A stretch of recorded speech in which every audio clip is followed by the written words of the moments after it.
Bismillahirrahmanirrahim. Al-babul hadi wal ishrun. Adapun ini ialah bab yang ke 1 wal ishrun dan 21. Fi ajaibil qalbi, tentang keajaiban hati. Wa huwal awwalu min rubu'il muhlikati. Wa huwa, adapun ajaib bab ini adalah al-awwalu, adalah bagian pertama, bab pertama, min rubu'il muhlikati, dari 1/4 sesuatu yang merusak. Ada muhlikat, ada munjiat. Oke, ini kalau saya paling suka dari Ihya ini ya. Dari Ihya ini saya paling suka adalah bab ini. Karena di sini kelihatan sekali bahwasanya beliau itu sangat ahli psikologi dan ahli tentang manusia. Ahli tentang manusia. Ahli psikologi. Qala Rasulullah sallallahu alaihi wasallam. Bersabda siapa Rasulullah sallallahu alaihi wasallam, inna fi jasad ibni Adam. Sesungguhnya itu di jasadnya anak Adam, manusia. Mudghatun, apa mudghatan, dari fa'il, dari isim mu'akhkhar. Mudghatan, apa segumpal daging. Segumpal daging.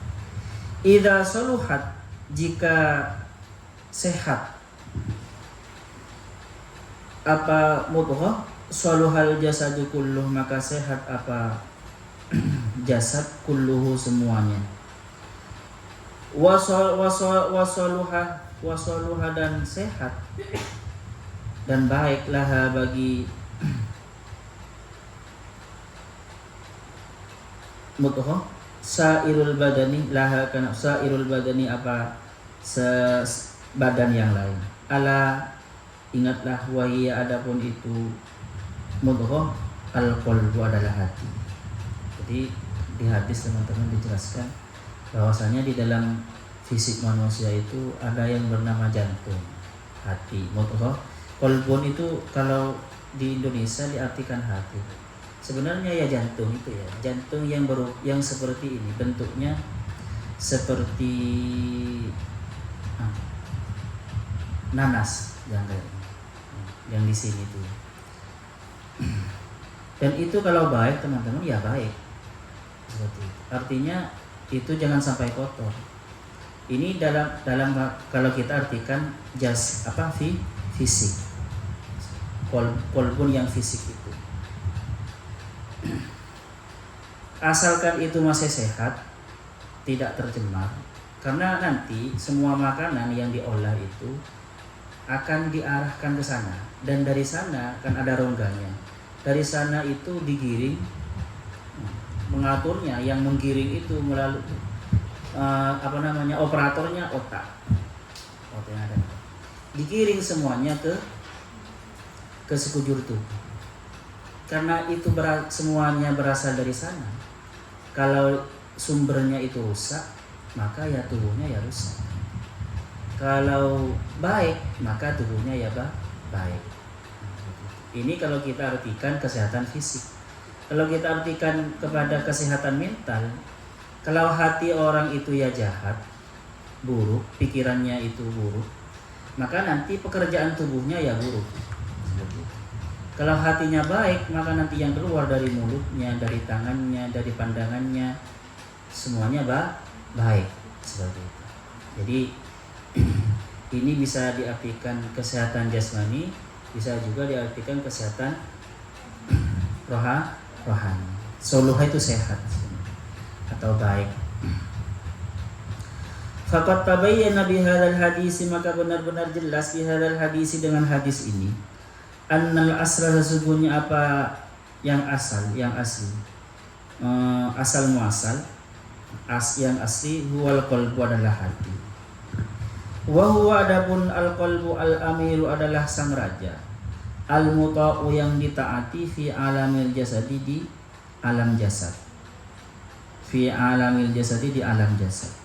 Wal baqiyatu adapun selainnya, selain hati itu ra'iyatun adalah rakyat. Wa nahnu dan kami di sini nubayyinu akan menerangkan makna qalbi, maknanya qalb, war ruhi dan ruh, wan nafsi dan nafs, wal akli dan akal.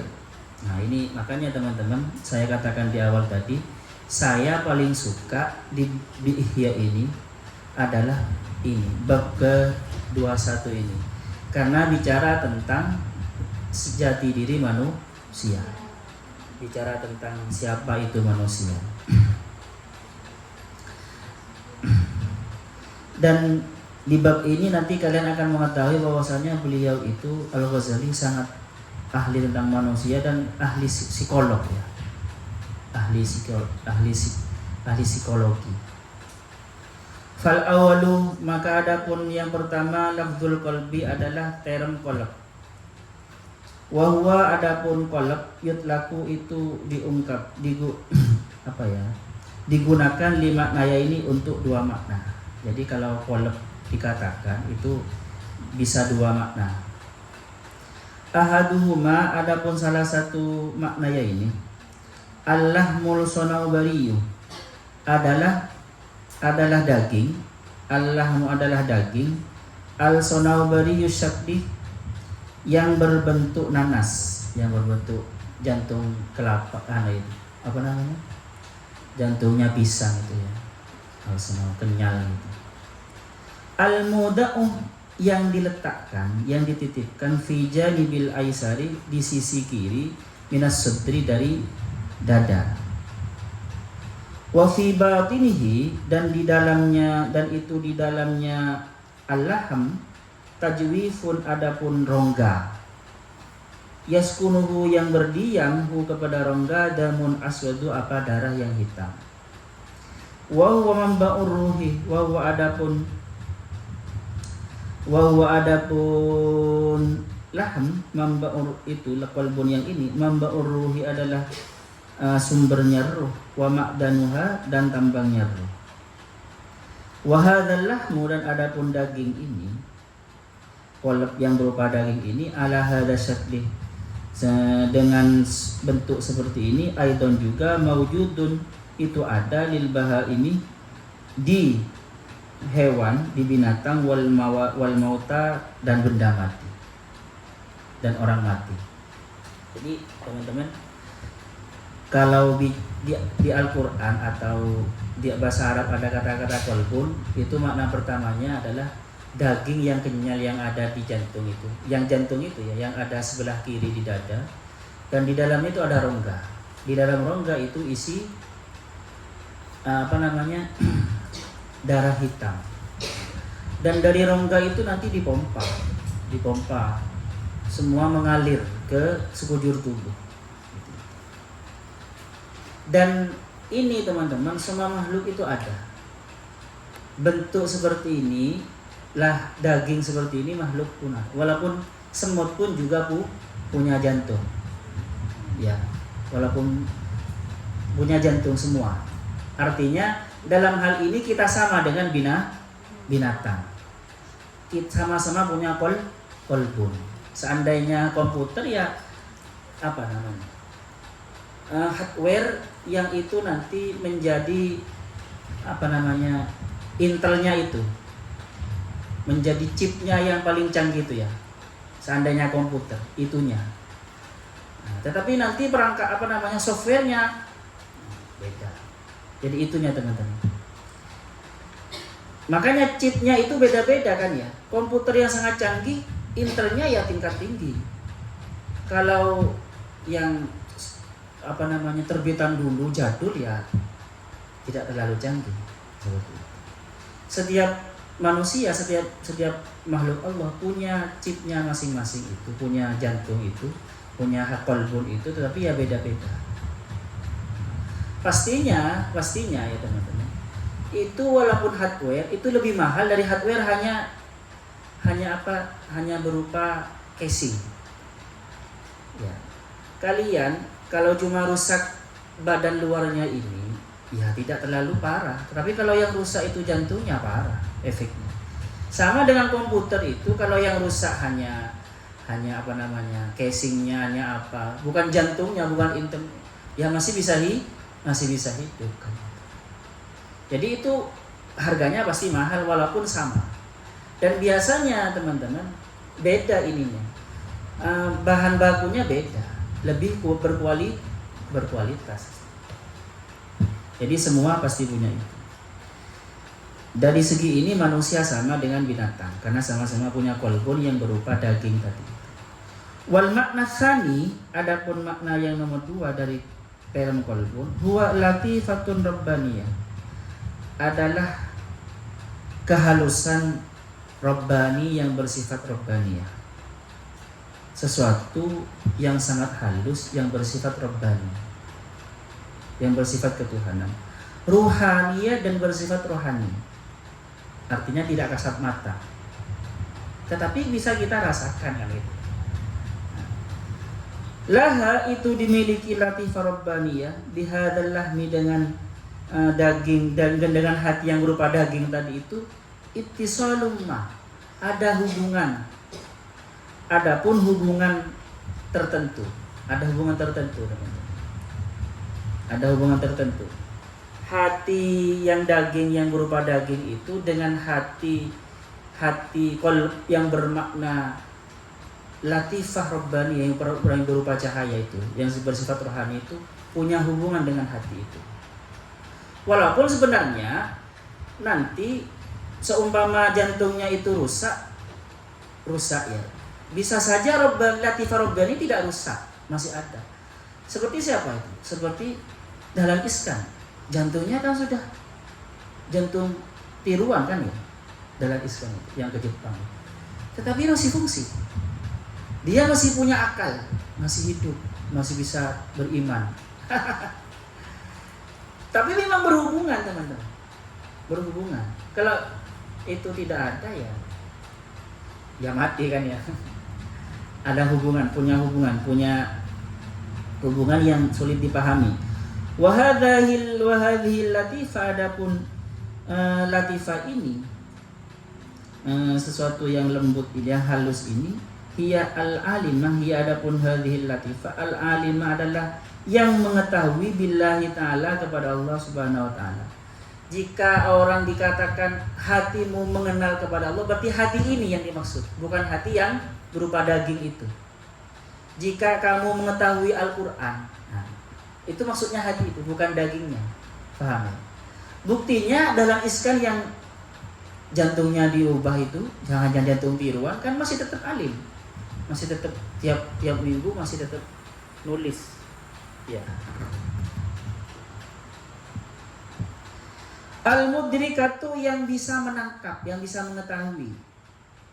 Jadi dia yang bisa mengetahui. Lima laisa yudrikuhul khayalu wal wahmu, yang bisa mengetahui kepada sesuatu laisa yang tidak ada, yudrikuhu itu bisa menangkaphu kepada ma, al khayalu apa khayal, wal wahmu dan asumsi. Jadi teman-teman, hati yang bersifat rabbani ini, yang bersifat ketuhanan dan berupa cahaya ini, berupa roh ini, itu bisa menangkap sesuatu yang bisa tidak ditangkap, yang tidak bisa ditangkap oleh khayal dan tidak bisa ditangkap oleh waham. Ya, jadi yang ditangkap itu sesuatu yang bisa menangkap sesuatu yang sangat halus, karena memang gini teman-teman, waham itu punya pengetahuan, punya daya tangkap ya, punya kekuatan untuk mengetahui sesuatu. Khayal juga punya daya intelijensi untuk mengetahui sesuatu. Tetapi pengetahuannya itu terbatas. Tetapi kalau qalb yang ini kan berasal dari Allah, latifah rabbaniyah ruhaniyah. Itu bisa menangkap sesuatu yang sangat halus, karena dia halus, karena dia berasal dari Allah. Ya, semua berasal dari Allah, tapi ini seistimewa. Ini yang bisa mengenal Allah. Kalau yang lain tidak bisa. Khayal tidak bisa mengenal Allah. Waham tidak bisa mengenal Allah.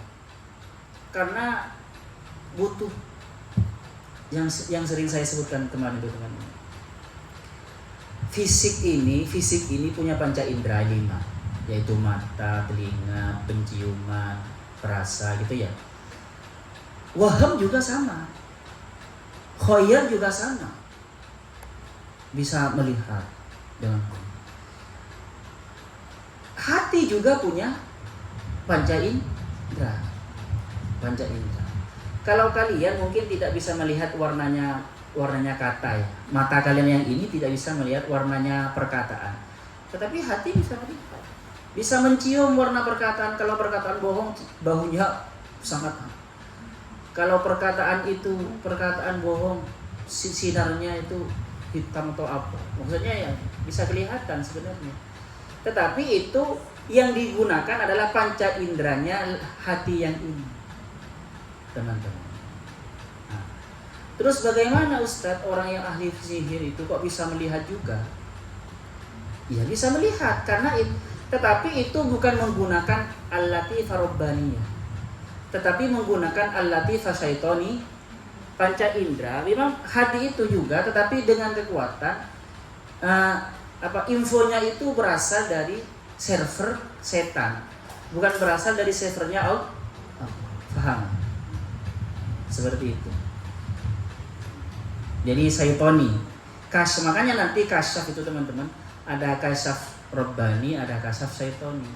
Kasyaf Rabbani ya menggunakan Nur Muhammad karena Muhammad sirajan munira. Yang kasyaf syaitoni ya bisa melihat juga karena setan, anggap setan kan jin ya, jin dari api. Kalian di tengah malam pakai api bisa melihat nggak? Pakai lilin ya bisa melihat lah, pakai obor oncol atau orang bodoh bisa melihat. Tetapi karena api terbatas. Tetapi kalau pakai cahaya ya lebih. Nah, kita ini pakai cahaya Nabi Muhammad, cahaya Nur Muhammad, cahaya Nurullah nanti kalau melihat. Orang mukmin itu melihat dengan cahaya Allah. Ya. Siapa yang melihat? Hatinya yang melihat sebenarnya. Tetapi hatinya yang melihat itu menggunakan senter cahaya Allah. Makanya ittaqu firasatal mu'min fa innahu yanzuru binurillah. Kalian takutlah kepada firasatnya orang mukmin, karena orang mukmin itu ketika hati orang mukmin itu mempunyai firasatnya itu ya pasti benar karena dia menggunakan senter dari Allah. Pakai senter nurullah. Kalau firasatnya orang jahat, orang penyihir gitu ya, penglihatan batinnya itu menggunakan senternya binari syaitan, dengan apinya setan. Ya apinya setan tidak secanggih nurullah pasti. Paham ya teman? Makanya nanti seumpama ini saya terangkan. Saat kalian ke Sunan Ampel semua. Nyampe Sunan Ampel ada yang datang ngaku Sunan Ampel. Nah, kalau kalian hanya kelas dukun, kalian bisa melihat itu bukan karena bisa melihat dengan Nurullah atau dengan Nur Muhammad, maka kalian tidak bisa membedakan itu jin apa asli. Faham? Karena senter kalian masih senter yang sama. Jin kan dari api, senter kalian dari api juga. Maka ya sikap kalian segitu. Tetapi kalau kalian menggunakan senter penglihatan kalian itu menggunakan pencahayaan yang dari cahaya Nur Muhammad, maka bisa dilihat oleh kalian. Faham? Karena Nur Muhammad itu cahaya di atas cahaya, artinya semua cahaya yang lain itu bisa diketahui oleh keasliannya oleh cahaya Nur Muhammad. Contohnya seperti ini teman-teman. Cahaya yang rendah ya, yang dimensinya rendah, maka tidak akan bisa mengetahui keaslian dari cahaya yang dimensi yang di atasnya. Paham? Sama seperti ini, ilmu kan cahaya ya. Ilmu cahaya. Kalian punya cahaya kelas SD. Cahaya kelas SD-mu itu tidak akan bisa menilai cahaya ilmu kelas SMP. Seperti itu. Tetapi kalau cahaya profesor itu bisa menilai semuanya. Ya kan ya, karena dia cahaya pakai keilmuan kelas profesor, maka mulai dari TK sampai kelas S3, cahaya ilmu S3 akan diketahui. Paham? Nah, kalian seumpama ketika ke Sunan Ampel itu pakai cahaya yang biasa, semuanya cahaya yang bukan Nur Muhammad, bukan cahayanya jelas cahaya, pakainya penglihatan kalian, atau apalagi pakai ilmu dukun yang bisa melihat itu. Maka ketika yang datang itu bukan yang asli, tidak bisa kalian membedakan mana yang siapa tidak. Paham? Karena cahaya kalian di bawah, dimensinya di bawah yang datang itu. Kecuali yang datang itu jin-jin kelas rendah. Jin-jin kelas rendah, sedangkan kalian semuanya walaupun pakai cahaya setan, tetapi setan kalian lebih canggih. Setan yang menjadi kekuatan kalian adalah rajanya setan, semua. Sedangkan setan yang datang kalian yang ngaku senampe itu setan-setan kelas rendah. Ya bisa tahu kalau itu ya. Paham ya teman? Jadi manusia ini kesadaran manusia ini bisa berpindah teman-teman. Bahkan bisa dikendalikan. Coba ketika kalian sedang kesurupan, kesadaran kalian dikendalikan oleh jin, ya kan? Dan apa yang diketahui oleh jin, oleh kalian nampak di benak kalian. Ini. Jadi makanya sekuat mungkin kesadaran kalian pertahankan. Kesadaran ingat kepada Allah, pertahankan dimanapun dan kapanpun. Biar apa? Biar tidak dikendalikan oleh kesadaran yang hitam dari eksternal kita. Yang sangat bagus bagaimana? Kesadaran kalian itu sirna, tenggelam dalam keego Tuhan. Kesadaran kalian tenggelam, hilang, kalian sirna dalam Nur Muhammad. Nah, luar biasa itu. Itu yang sangat dicari. Itu yang namanya menyatu, teman-teman. Yang oleh dunia tersebut dikatakan menyatu dengan Tuhan, maksudnya itu. Paham ya? Ada menyatu dengan jin, menyatu dengan setan, menyatu dengan seperti itu. Oke. Nah, hati ini hati yang bersifat Rabbani ini yang halus, sangat halus, dimensi ya pastinya ini lebih di atas dimensi 10 ya teman-teman. Karena bersifat Rabbani. Karena indera kita emosi kita itu kalau kita lihat dari pembagiannya Anand Krishna itu masih di level bahkan malaikat itu kalau ada Anand Krishna itu dimensi kelima, dan malaikat ada yang dimensi ketujuh kan gitu ya.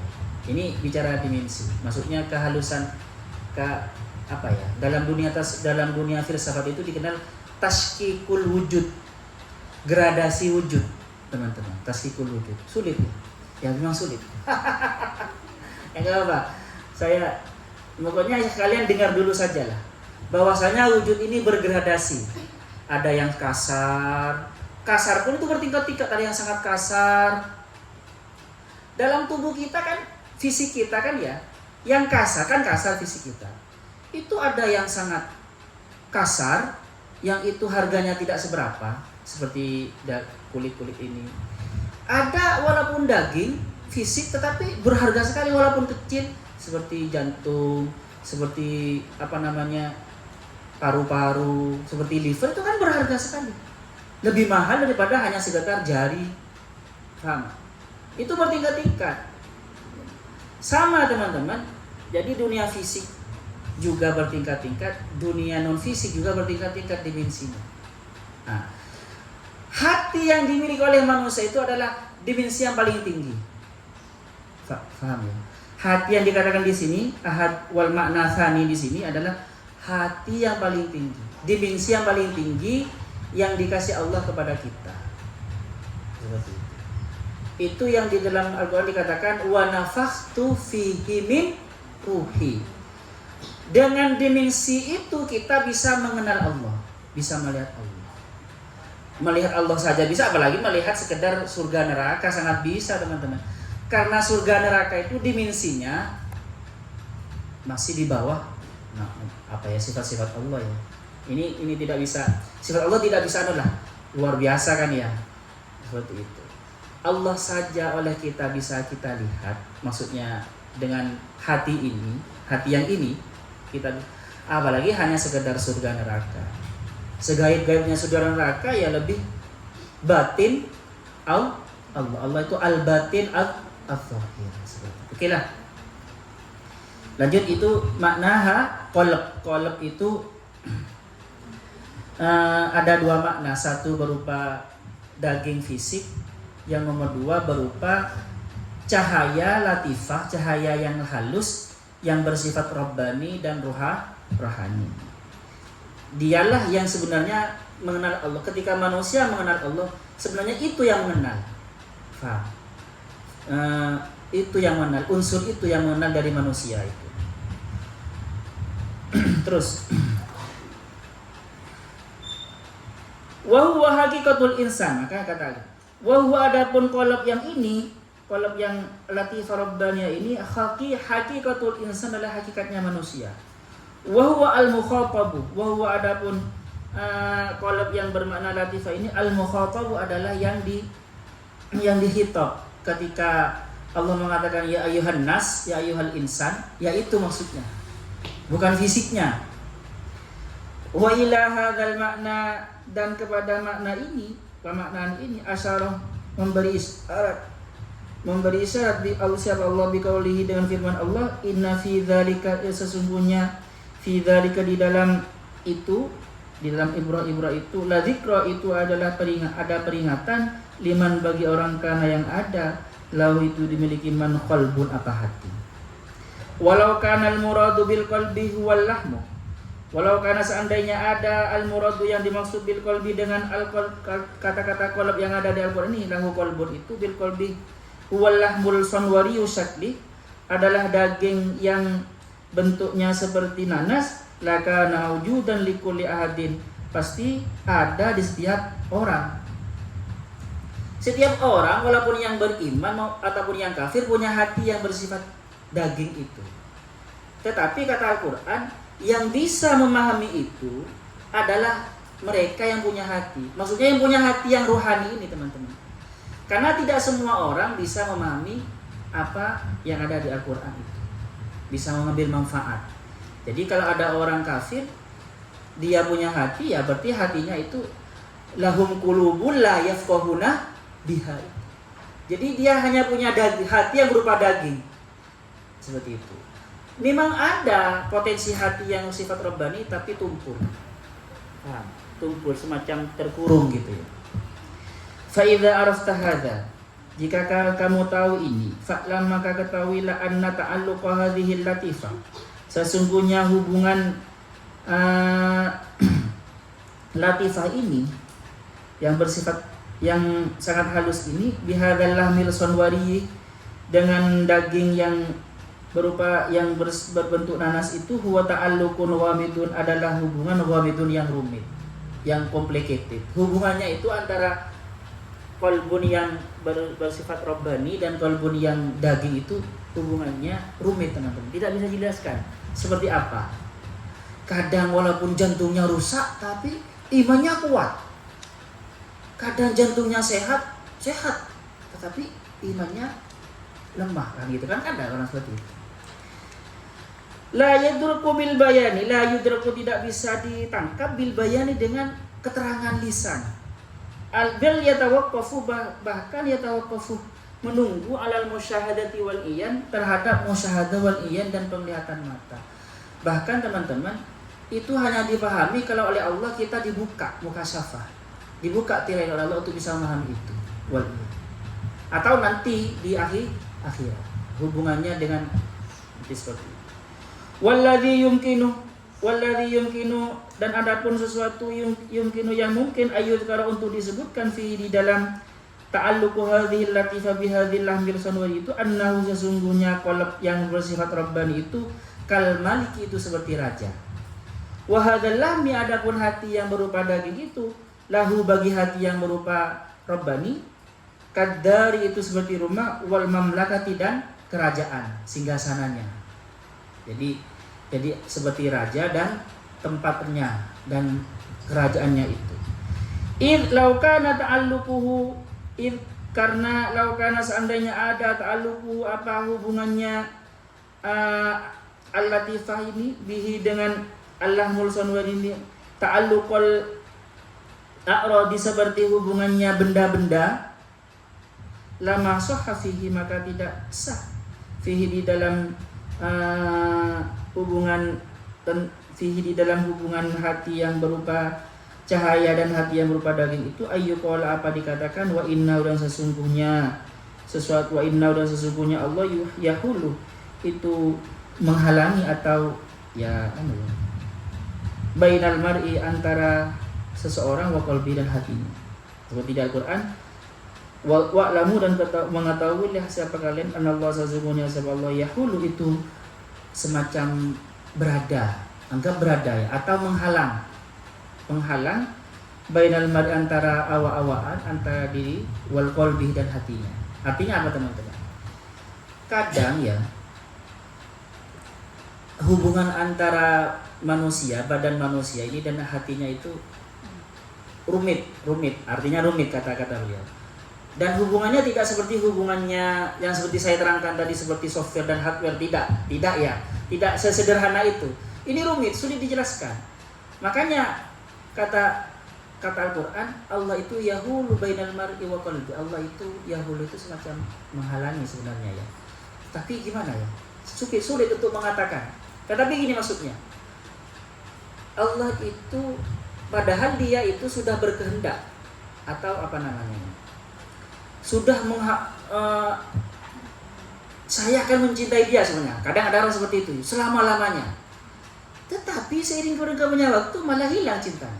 Karena memang Allah yang antara manusia dan hatinya itu ada Allah. Faham?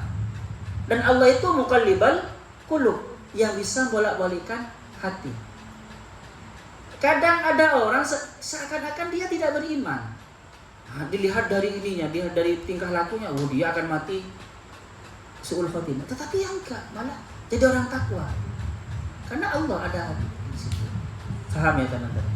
Jadi maksudnya i'lamu annallaha yahulu bainal mar'i wa qalbi, itu maksudnya.